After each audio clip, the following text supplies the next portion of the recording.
All right, so here we go. We're underway. Ross Merriam, one of the old SCG players I talked about in attendance here with Jeskai Breach versus Anthony DeVarti with 5-color creativity. Two of the kind of combo-ish mainstays of the format these days. Yeah, and Ross, a mainstay of competitive Magic in all its forms. If there is a circuit that he can be in attendance at, he's going to be there. And we see him dipping his toe in the NRG series. Very glad to have him here. And he's on this Jeskai Breach deck, which I know he and his old SEG compadre Corey Baumeister have done a lot of work to popularize. And with the help of Jesse Robkin as well, someone who is firmly at the top of the seasonal and yearly leaderboards here. All of them have done a lot of work to really bring this deck from this fringe player in the format to being one of the top decks in Modern at this point. Yeah, no, it's exciting to have seen this rise over the course of the year. It's definitely increased its presence as time has gone along. And then now it's kind of, I think it's just solidly in tier 1 at this point. Now, this deck, as opposed to, and I said combo-ish for both sides, Anthony's deck, the creativity deck, looking to put a group of Archon of Cruelties into play.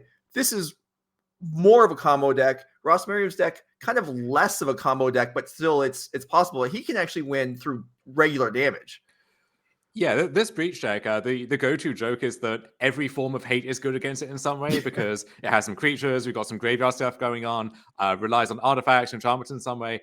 But this is the other side of that coin is this is a very flexible deck. And if you are too narrowly focused on targeting the Underworld Breach, Grinding Station combo, or something like that, you can still get beat up by Ragavan and Ledger Shredder and tokens from Urza Saga. So a lot of plans that work here.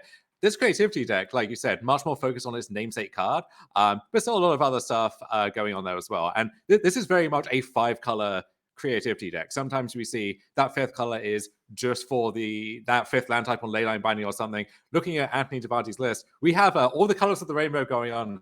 Every color is represented. Well, yeah, you got to be able to hardcast the Archon.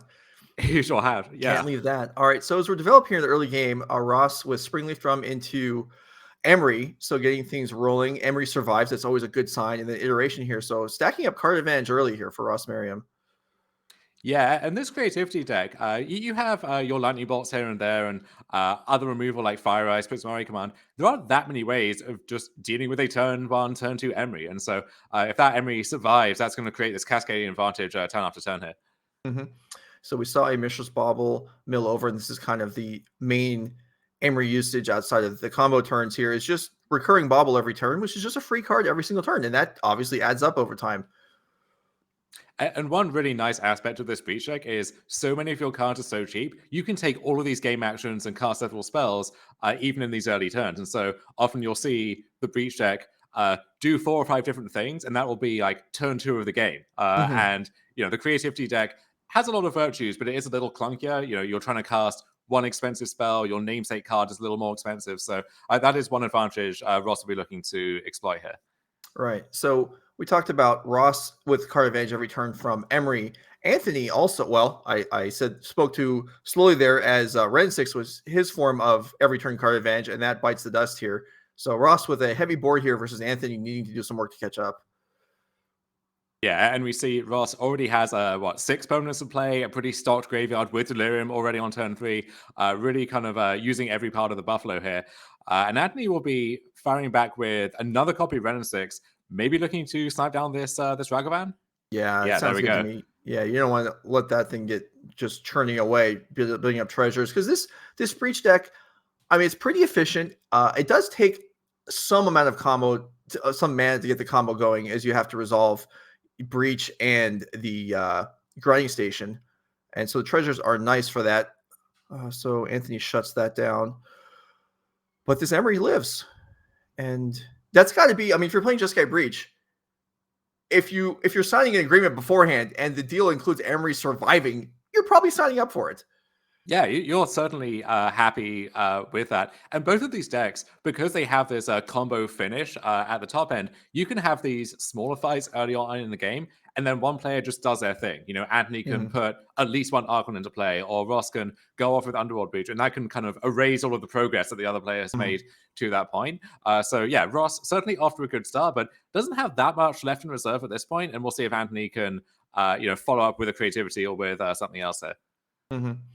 So we saw Anthony, I believe, has one or maybe even two copies of Spell Pierce in hand.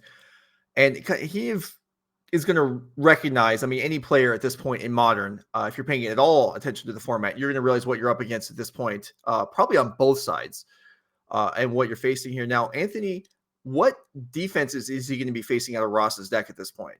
Is Ross going to be interacting? Is there any counter magic at all? So there's no counter magic, either soft or hard counter magic in the main deck. You do have Unholy Heat as a card that can either kill an Archon or maybe kill a Dwarven Mine token that's being targeted by creativity. But for the most part, he can offer less in the way of resistance than Anthony can. You see, Anthony has the Spell Pierces, also has stuff like Leyline Binding, Prismatic Command. So a lot more ways to mess up what Ross is going for here. Mm-hmm. All right, so we did see a Spell Pierce here that Ross paid for, but Teferi is online, and now Anthony trying to determine the way forward. And this is one issue in a matchup like this, is that Spell Pierce can go dead quite quickly. You see Ross with 4 lands of play and a Springleaf Drum, and so even Teferi, which is the most expensive spell in the deck, can easily shrug off that Spell Pierce and still get to work. All right, so Prismatic Command here is going to take down Emery and then draw 2 for Anthony, followed by a discarding of 2, but this should allow the hand to be cleaned up somewhat. Let's see if there is an Archon, and there is now in the graveyard, which is something that not easy for the deck to cast. It's not really the plan to hard cast the Archon. So in the graveyard or in the deck is where you want them. And that's why you see some lists, including Anthony's, picking up Persist as this backup plan, where if you do have an Archon in the wrong zone, suddenly that can become the perfect place to get it into play on the cheap. And there's only 2 Persists, so this is a kind of marginal angle to the deck. But it also means that you can't really board in a bunch of the go-to graveyard hit against the deck, because that's not an angle they're really reliant on. Right. Yeah, you definitely make yourself harder to play against. All right, so another expressive iteration for Ross. Merriam looking for action here. Has picked up some card advantage so far this game, but not a lot going on. Looks like just a land and a removal spell in hand, and that's not where you want to be sitting. I mean, like you talked about, Ross could Unholy Heat down, an Archon maybe, but that's not a good plan. Yeah, the Archon has kind of done his work by that point. Yeah. Eating one of their cards and their creatures, getting you something in return. And this creativity deck, you can kind of present this first wave, this first creativity, and then even if the opponent can slog through all of that, well, you've created such a crushing advantage that you can easily seal the deal again after that point. And you see how good iteration is in the Jeskai Breach deck, where your deck is very low curve, very proactive, so you can make some kind of relevant play, and then also, if you are missing a combo piece, the iteration can help to dig for that as well. Okay, so we see Ross, for the moment, tapped out here, but Springleaf Drum mana available and a land drop to come, I believe. So there is potential interaction for a token if Anthony picks one up, but okay, what it feels is breaking here. And Ross maybe did play a land that turn, although I didn't notice it myself. So just 1 mana to work with. Yeah, this is the kind of the break point for the Breach deck, where like 4 lands is a little bit too many, especially if one of them isn't an Urza Saga. One of the downsides of having a deck with such a low curve on the other side is that you can't really exploit having the surplus of mana very well. And we're kind of seeing this flooding issue come into play there. Yeah. And Anthony not fetching up a token here. So Ross probably making note of that, as the lines of interaction are not going to be Indomitable Creativity likely this turn. And I guess, yeah, Ross could be holding the land in hand to discard, to connive if that opportunity presents itself. Yeah, it looks like Anthony does have that creativity ready to go. So now it's going to be about finding the right spot to line that up, and then that risk assessment of, do you try and force the creativity for one? Do you wait until you have a second token to target in case there is an Unholy Heat or something like that? Do you have the time to try and wait for that? We are fetching the first Dwarven Mine token, so we'll see if Anthony tries to pull the trigger now. Well, if there is a persistent hand alongside a creativity, am I right in thinking persist is probably the safer way to go here? Yeah, it's safer, it's cheaper, and it's a guaranteed Archon. You don't have to worry about what if Ross does have the removal spell or anything like that. And like you said, Anthony did have a chance to fetch that Dwarven Mine previously. So the fact that that didn't happen suggests that maybe we're playing it a little slow, or maybe we just needed to fix our mana situation there in advance. So we're going just for the creativity for one here. And Ross does have the Unholy Heat to blow that out. And that Teferi, meaning no possible response of any kind. Ross has to feel great about that exchange. Yeah, absolutely. All right, so Archon will regurgitate another land back from the graveyard, and Anthony will try and set up for another turn. Not at the moment looking to be under any sort of game-sealing pressure, but this Breach deck can kind of win out of nowhere sometimes.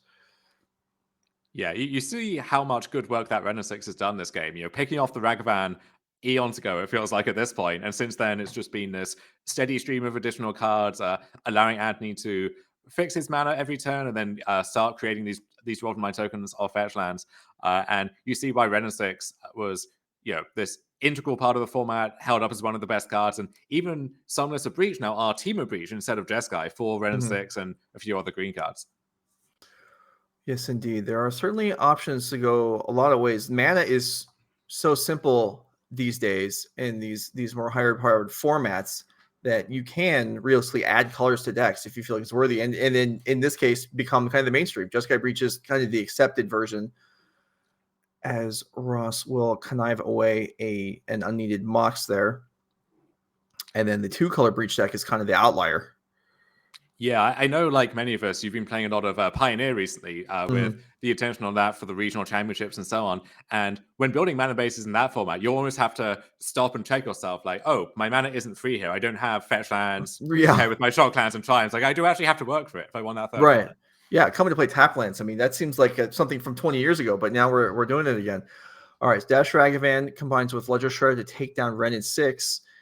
And once again, Ross passes with 1 mana available. So let's see if Anthony is able to make headways on the board here. And you're seeing what we flagged up before, that there is no Underworld Breach in sight for Ross just yet. And yeah, he's still playing a pretty good fair game here with all these various threats and planeswalkers and card advantage engines. Like there are a lot of dimensions to this Breach deck, and that's part of why I think it's so tough to play, but also why it's been so successful and resilient. All right, so Lightning Bolt takes down Teferi, which turns on the remaining Spell Pierce in Anthony's hand. So now he can, with confidence, play this Persist here. Okay, Ross on top of things is going to connive with Ledger Shredder. Ooh, finds a Breach.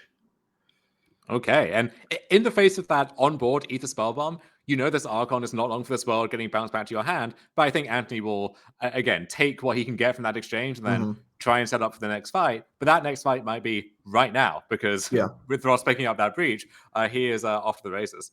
Right, and so that may show kind of the importance of Anthony having picked off that Teferi, as he does have the Spell Pierce still in hand. So maybe if Ross's mana is a little constrained next turn, that Spell Pierce may come into play, as here is the Persist for the Archon. So this Archon does a whole lot. Maybe we can pop that up on the screen for anyone that's not familiar with all the features of this card. But it is going to result in, well, it's going to go back to the hand just to kick things off. And there you can see Archon of Cruelty. The net result of all that text is that the life totals will slide in Anthony's favor by 3 points, which is not super relevant. Anthony will pick up a card. Ross will lose a card and his choice of a creature or planeswalker, which in this case is just Ledger Shredder. So the board's cleaned up. Card advantage slightly in Anthony's favor. But when this Breach deck works, card advantage is not really a factor. It either has it or it doesn't. And the nice thing about Breach is that with enough resources to spare, you can, if you've milled over like an Unholy Heat or a Spell Pierce or something, you can use that to protect the future parts of the combo with the Breach. Or Teferi actually is really nice in this role too, where you can play the Breach, play Teferi from your graveyard, and then if you are low on resources after that, sometimes you just bounce the Breach back to your hand and then have the protected Breach ready to go for the next turn. So you don't have to combo all in one go, and when you do go for it, the Breach itself adds that layer of protection potentially. Yep. All right, so Urza Saga, the draw for turn for Ross Merriam. That's obviously great at accruing long-term card and board advantage, but as far as the combo turn goes, it's just a mana source. So we've seen no grinding stations so far. So do you expect Ross to attempt as much of a combo as he can here? It looks like he's going to. Yeah, so you might see this kind of short Breach, if you like, where maybe there's no deterministic combo just yet, but we can recast an Emery for the graveyard, and then if that mills over the grinding station, we might be off the races. We can get back this Mox Amber for free, effectively, because we have this stocked graveyard at this point. So we might see this Breach just drawing a bunch of cards, putting a bunch of resources onto the board, and then setting up for the real hit the following turn. Yeah. So the Mox comes out first. That does make the Emery cheaper, and then now the Mox will generate mana. And here's the mill. So there's 4 cards in, no grinding station there. And that's really what Ross is looking for. Maybe the only relevant card, right? He's just going to mill as much as he can, looking for grinding station to win. Yeah, if there's another Emery in the graveyard, you can kind of swap them over, escape the second one, mill 4 again, and try and keep going. We might see him just go for the Teferi, do that play I mentioned, bouncing back the Breach, and then having the onboard Teferi there for next turn. But yeah, we can do this as a preliminary step and then reassess after that. All right, so here comes another Emery, like you said. So this is going to Legend Rule the first one. Spill over 4 more cards, and well, this Breach is shy. I'm sorry, the grinding stations are shy right now, not coming out. Yeah, this is part of why these Breach decks typically don't run 4 copies of Grinding Station, because you really don't want to draw that card a lot of the time, except when you're just about to go off. And when you are about to go off, often you can mill a bunch of cards with your Emery and so on and try and find that. But we're seeing, the lack of Grinding Station really come into play here. All right, Ross deciding which mana source to commit here for the next Emery. Legend Rule again. 1, 2, 3. There's the Oracle. That is the win condition. Thassa's Oracle on an empty library, or a library that's as small as your Blue Devotion, does win the game. And that Mox Amber is an additional mana for this combo turn. And once you have 2 Mox Ambers kind of in the rotation, you can keep playing the new one, legend rolling the old one for as many batches of 3 cards for escape as you have. And so that is going to allow Ross to have this big mana jump on this turn, potentially, to keep cycling through those Emerys and keep going. So I believe there's still a Spell Pierce in Anthony DeVarti's hand, so that is looming. So there is the grinding station. So Ross, conceivably, with enough of a graveyard here, could cycle through Moxes, like you were saying, and make enough mana to be able to pay for a Spell Pierce. Possibly. I don't know if the graveyard is big enough to do that. There is 2 mana. I believe there's 1 floating. Here's a grinding station. Anthony jumps into action after sitting back for quite a while here, and Pierce. Yeah, the nice thing about Emery's looping themselves is you're milling 4 cards each time, and so you are restocking that graveyard. And so it seems like there should be just about enough a precise count of what the graveyard's like at this point, but it seems like you should just about to be able to stitch it together, barring any additional interaction from Anthony's side. Right. So with 1 land still untapped, here is a fresh Mox. 3 more cards going to the exile pile. Ross will spend 2 mana and then just recast Grinding Station. And the resiliency of this deck, Anthony doesn't have another answer, and that's going to be enough. And Ross Merriam is going to pick up game 1. So he had to work for it. But Ross Merriam is 1 game to the good here in the first round of Energy 15K Showdown here in Louisville this weekend. Nerd's first trip to Kentucky. So yeah, easy to lose sight of the fact when we talk about these leaderboard races and so on that this is a $15,000 tournament. There's a lot of money on the line here, and if you win this, you punch your ticket straight to that championship. You don't need to be grinding for the whole season or the whole year. You can be one and done. You can show up. You can hit and run our tournament. That's what Ross is hoping to do. Just get right there, and we might see him or someone else just unexpectedly snipe one of those slots this weekend.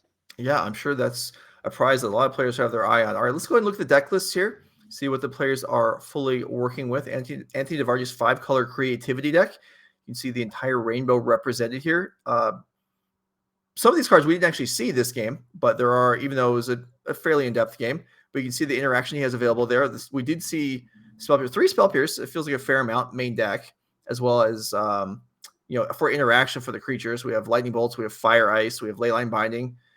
And then kind of the rest of the deck is devoted towards, let's get this Archon into play, and hopefully you can't beat it. And this, game 1, Archon showed up, and Ross kind of shrugged it off. Yeah, before Archon, there wasn't really a reliable thing that you could creativity for or try and cheat into play that was good against everyone. And so, you had cards like Iona or Emrakul and so on, and these would be game winning against some matchups and then not enough to get the job done elsewhere. The thing about Archon that's really appealing is it does a little bit of everything against everyone, but sometimes that's not good enough. Sometimes you need something that actually slams the door shut. Archon couldn't do that in that game, and Ross was able to go completely over the top with Underworld Breach as a result. Yeah. All right. So let's go ahead and look at Ross Merriam's Jeskai Breach deck. These decks have probably become fairly stock at this point. Like you talked about, there's a lot of players that have put work into this deck and kind of coalescing over time. The decision made, okay, it was a 2-color deck. No, it's really a 3-color deck. What's the right amount of interaction? And then the sideboard tools available for a deck like Creativity, which is obviously a significant, also probably a tier 1 deck. So Ross will have a good idea of what he's facing and what he wants to do. So is there anything in the sideboard that really kind of jumps out at you? Like, this is a card that Ross is going to want here? I think at this point, Ross is one of that council of Breach Elders who decide what stock is for this archetype. So we would definitely use his list as a starting point. I think his own Spell Pierces will come into play here. That third copy of Teferi, potentially, I could see doing some good work. And then there's other stuff which, Invasive Surgery lining up nicely against the card Indomitable Creativity, potentially. So a lot of good options. And then from Anthony's side, we have that issue that we mentioned before of like, all of these cards, in theory, seem like they do something, right? So we have those Unmold Egos. Those could name Underworld Breach and sweep that angle out of the deck. And then you could still lose to Urza Saga and Ledger Shredder and so on. So really tough to know exactly which angles to target. And there is a big danger that I think you'll see a lot of players who haven't played against Breach run into of, well, I sideboard in too many cards and now those aren't doing their job. And now also I've diluted my deck to the point where it's not functioning properly as a result. Right. And now the Breach deck being vulnerable to kind of any angle of attack contributes to making it very difficult to sideboard against, because it can beat you in different ways and also it's vulnerable to different things. It's the same as, I really immediately thought back when you talked about how everything is good to sideboard against it. Back when, I don't know, this is maybe 10 years ago at this point, but I'm old. Before playing Cephalids and Legacy, and it was vulnerable to everything, and yet it was still a decent deck for a while. And actually, that deck made a comeback recently. So if you're a Legacy fan watching our series, thank you. I know there are options available for you today, which is not the norm, but we appreciate you showing up to watch our channel. If you're enjoying the content, hit the follow button to get reminders. We have our next event will be the championship in January, and then we have a 2023 schedule. So get reminders and show up to watch or play in all the future NRG series events. Anthony DeVarti on the play for game number 2. Trying to catch up here. Yeah, we love having Legacy as part of the rotation, but we got some high stakes Modern to watch today, and then our Pioneer trial tomorrow as well. So a lot of options. Like if you're a player on this circuit, you need to be able to kind of adapt to all of these different formats. But then if you do specialize in Modern, specialize in Pioneer, or in Legacy, then there's stuff there for you as well. Yeah. All right. So no turn 1 play for Anthony. No surprise there. His deck really gets rolling on turn 2 with Ren and 6, but Ross out there with a Ragavan, and well, Ren 6 excellent against Ragavan. Let's see if Anthony can find one. And that's really, Ragavan is so good, but one place where it comes up shy is surviving Ren 6, especially when you're on the draw. Yes. Yeah, that exact interaction really highlights the play versus draw difference in the format. If you're on the play with the Terminal Ragavan, maybe you can shrug off the Ren and 6. Maybe the Ragavan has done its job by then, or you've stolen their Ren and 6 from the top of their deck. If you're on the draw, you go for the Ragavan, they pick it up with Ren and 6. Now they have maybe the best card in the format in Ren and 6 still alive on the table. You really feel far behind at that point. All right, so and tapped land fetched up for Anthony. It might be a Zoggoth Triome. I don't know what that is exactly. These players and their arts. It is really tough with so many different arts nowadays. I know back in the day on the SCG grind, the expeditions and so on were the big culprit back then. Now it feels like every card has 5 different arts, and as a commentator, you really have to be on top of everything there. No, I know. It's great for players. They can, have their individual options on every, although probably annoying for stores, I know, because they have to list 27 versions of every card. And as commentators, it's just like right now, we got land to play. Is it Jetmir's Garden? Is it Zoggoth Triumph? Who knows? That looks one, like, I think it's a Jetmist Garden. In this creativity deck, you need all of your lands to be mountains for Dwarven Mine. So something like a Zagoth Triumph, which is the Sultai land, is kind of off the table. So I know it makes red. Beyond that, all bets are off.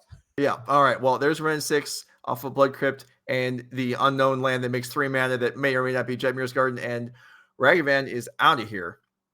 So certainly Anthony holding serve early on in this game. And now, though, that Ren 6 is on 2 loyalties. So if Ross has an Unholy Heat, we may be able to take down the Ren 6 and then follow up with some other cheap play, kind of break serve and regain the initiative. Not the actual initiative, but just the hypothetical initiative here. Right. Yeah. Actual initiative rampaging through older formats as we speak. There are other streams to watch today if you want to dip your toe in that whole fiasco. But for now, over here in this the safe space in the modern format, we don't have to worry about that. Yeah. All right. So Ross, I believe, does have another Ragavan in hand. So hard casting that is not going to do much good, but dashing it and just knocking out the Ren 6 and picking up a treasure, that is going to be his choice of actions for the turn. Yeah, that is kind of the choice here. Is you have to go after the Ren 6. As a result, we don't get that trigger. So no treasure, no mystery card off the top of the deck. But maybe next turn if we have another good window to do that. All right. So Anthony on an empty board, which is probably the way his deck likes it. I guess you're fine with your opponent having 1 permanent once you have Archon come out, but up till then, yeah, not only lands. That's good for him.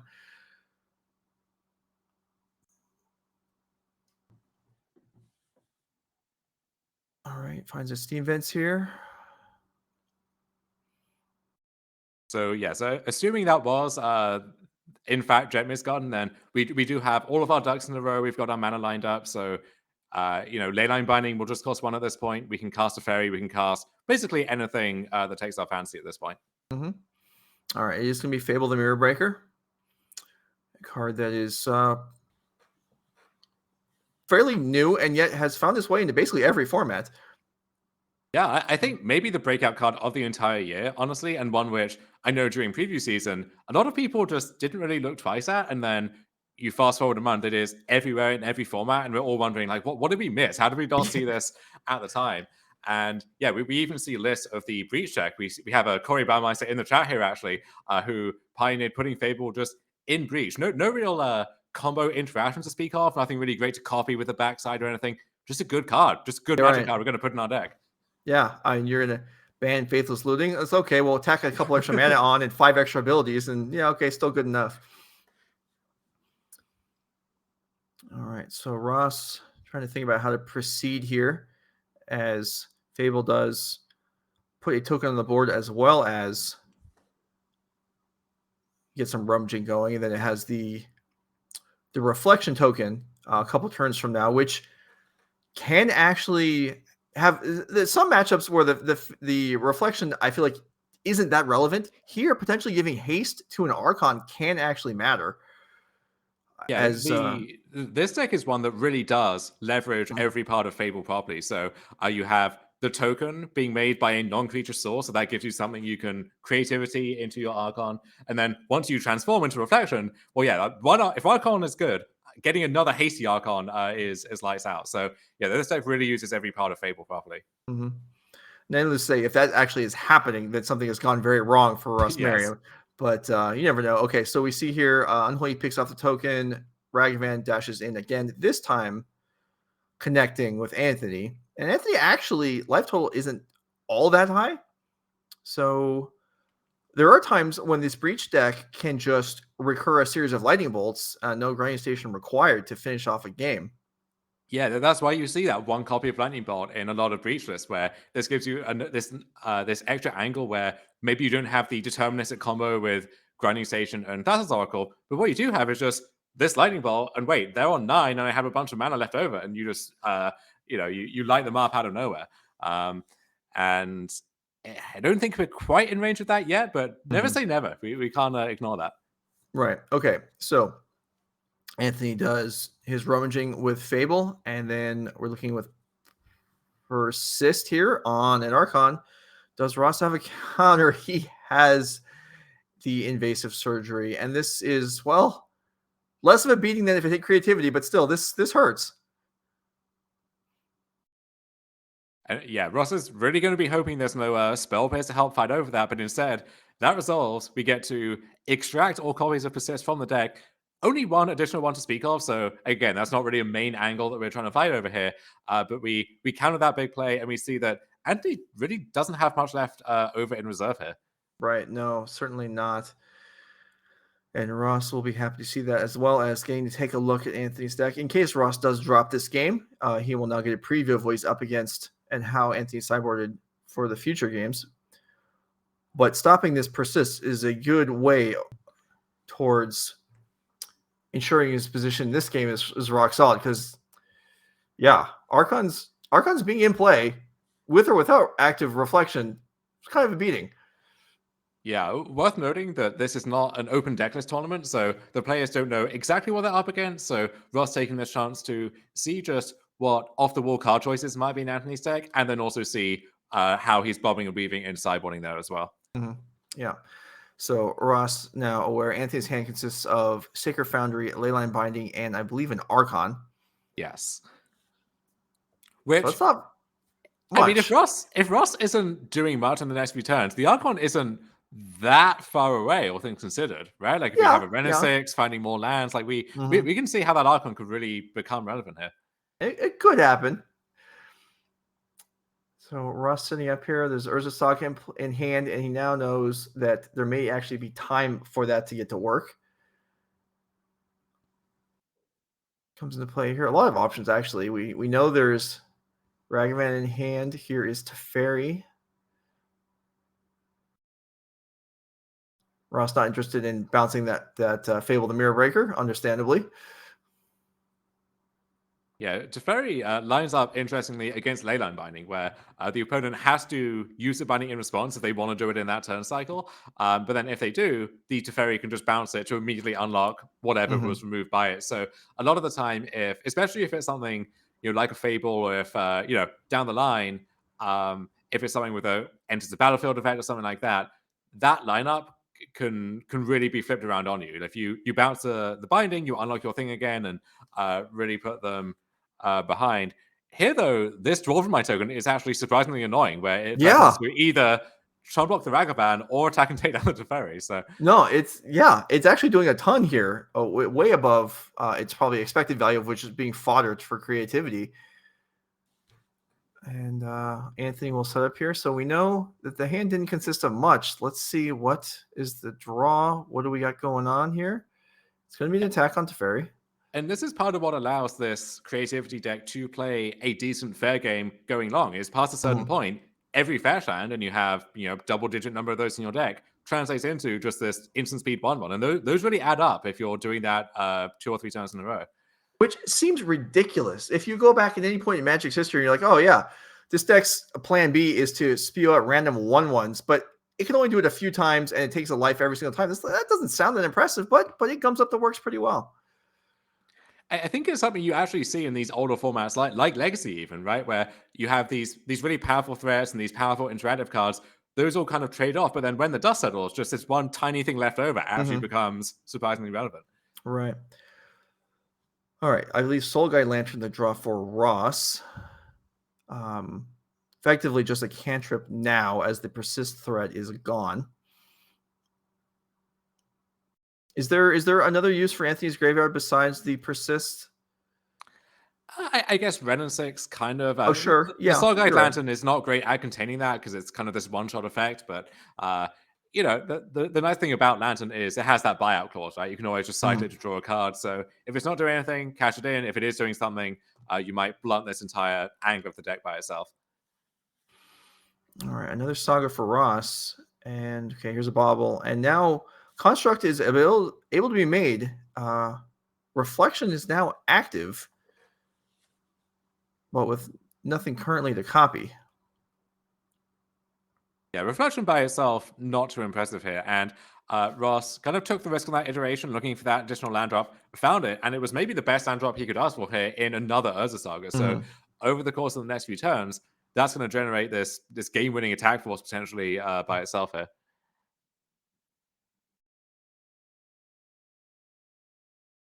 Okay, there's Leyline Binding from Anthony. Another card with contending with Fable as kind of very impactful cards in multiple formats this year. Yeah, not so much in Legacy, despite what some might tell you, but every smaller format has really been doing some great work. And the first construct is coming online.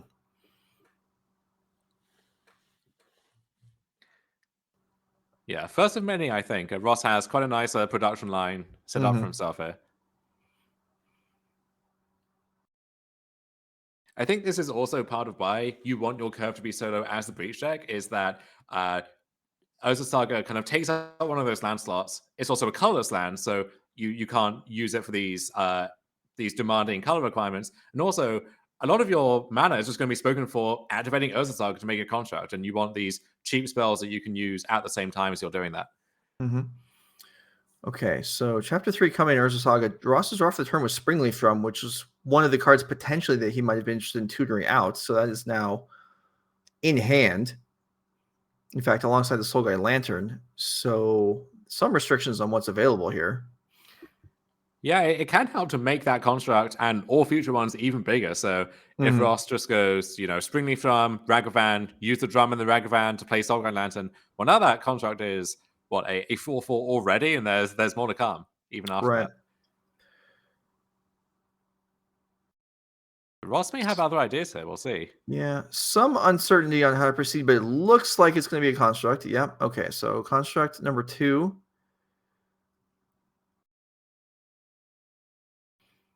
So that first saga popping off here for that final chapter and finding maybe Aether Spellbomb, maybe the Mishra's Bauble. Looks like it is a Spellbomb. All right, well, that is certainly a nice way to be able to control the board, and yeah, it can be cashed in for a card if Ross desires it. So certainly a useful utility card to have here. I do like the way Urza Saga influences deck construction. Just, kind of, you have your random mix of artifacts that you main deck or sideboard, whether it's, Pithing Needle, Graveyard Hate, Aether Spellbomb dealing with the board we saw deal with Archon in the first game. Yeah, even just from the recent set, right? We have a Haywire Might as a card, which is a really nice option for Urza Saga, but then also a great option against Urza Saga too. So a lot of that kind of cuts both ways. All right, an attack in here for 5. And I believe what we just saw was an attempt to copy the token, and then Aether Spellbomb bounced it in response. So this 5 damage will just come through. Actually, it'll become 4 damage. Dropping Anthony to 6, which is, dwindling. Yeah, I think this is a turn where he needs to make something happen, but it might be a good turn to try for that because Ross's shields are down effectively. But yeah, it looks like nothing left in the tank. Ross Merriam, his raiding party here, getting off to a good start. 1-0 in our tournament so far. Yeah, no, excellent start here. The invasive surgery on really all Anthony was able to do. The only powerful thing attempted that game was the persist. He does show off that he did board in Unmoored Egos and Ley Lines, so heavy boarding there for Anthony. But yeah, just the one powerful threat attempted there. Ross had the answer and then was able to clean up. And we saw in the 2 games that Ross won, we saw one game won by effectively damage and one won by the combo. Yeah, that second game, I think Ross ended the game with an Underworld Breach in hand that he just never needed because he had enough other stuff going on. And I think we're going to try and get to hear from Ross directly. If we can rope him into the booth there with Matt, and maybe hear some more about that match and then more about that Breach deck and his mission here for the weekend overall. Yeah, that'd be great. So yeah, kind of the Breach deck. I mean, are we the most elite combo deck in the format? Arguably not. Are we the best like mid-range interactive aggro deck? Probably not. But the fact that we're close to being, we're really good at both is kind of where the power of this deck comes from, right? Yeah, it really is a jack of all trades, master of none, I think. If you want a pure combo deck, lots of options for that in Modern. If you want a deck that can play a more consistent grindy game, you kind of have the Murktide deck operating in the same space. But if you want something that can do both, that's pretty hard to accomplish, but the Breach deck has shown that it can pull that off. Yeah. Now, where would you rate this Breach deck as far as difficulty to play in the format? Because of having the 2 routes to victory and kind of having to keep track of a lot of stuff, it seems like it would be, harder than a lot of other things there's a lot to keep track of. Definitely. I know Colin Mullally, who is our current frontrunner for Player of the Year, and he'll be looking to formally look up that title this weekend with another good finish. He's someone who really likes to pick up the best deck, no matter what it is, no matter how challenging. He has picked up Breach as his modern deck of choice, and I believe he has said this is the hardest deck he can remember trying to play. So that shows you how challenging it is to play this deck at a high capacity. Right. Yeah. No, definitely in the elite tier. I think at this point, I was looking at quietspeculation.com, and they have pretty elaborate tier lists based on monthly results. And their tier 1 for November was Rakdos Scam, Blue Red Murktide, Hammer, and Creativity. And then just below that was Jeskai Breach. So certainly right at the top of the metagame, alongside, although not dominating. It is I wouldn't say any deck is really just crushing. Is there a best deck in Modern right now?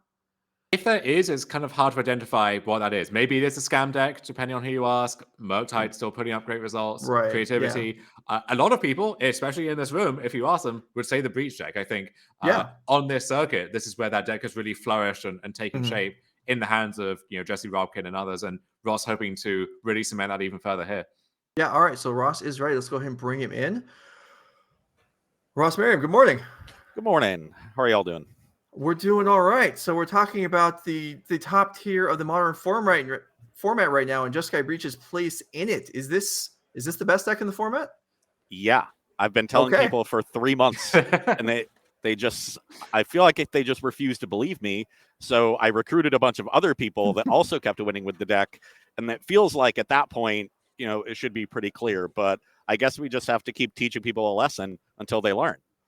Now, Ross, we don't often see you around these parts. We recognize you from the SCG circuit back in the day. You won one of the recent SCG events with this Breach deck, and now I guess you're taking your talents to the Midwest as well. I'll take my talents, anywhere within a reasonable drive of Roanoke, Virginia. And so was really happy to see that the season 3 of the NRG series was coming a little bit closer to me because I've definitely wanted to make it out to an event, just been a little bit too far out of the way. So obviously a lot on the line for you not being a participant in the points race, but can actually win direct entry into our championship by winning this event today. I mean, this is obviously you're feeling the deck to do it with. What's the main obstacle for the Breach deck that's likely to be played in the room today? In my experience, and some of the other notable Breach players have different opinions here, the matchup I've struggled most with is Hammer. And just the resilient pressure that they're able to put you under limits your ability to leverage the deck's versatility. In slower matchups, you're able to be the aggressor early. You're able to grind with them with fair breaches and expressive iterations and Urza sagas, but you're able to do so with the looming threat of the combo that they have to worry about.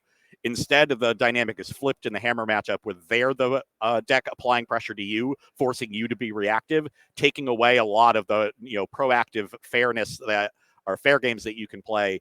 So that's been a matchup I've struggled with a bit.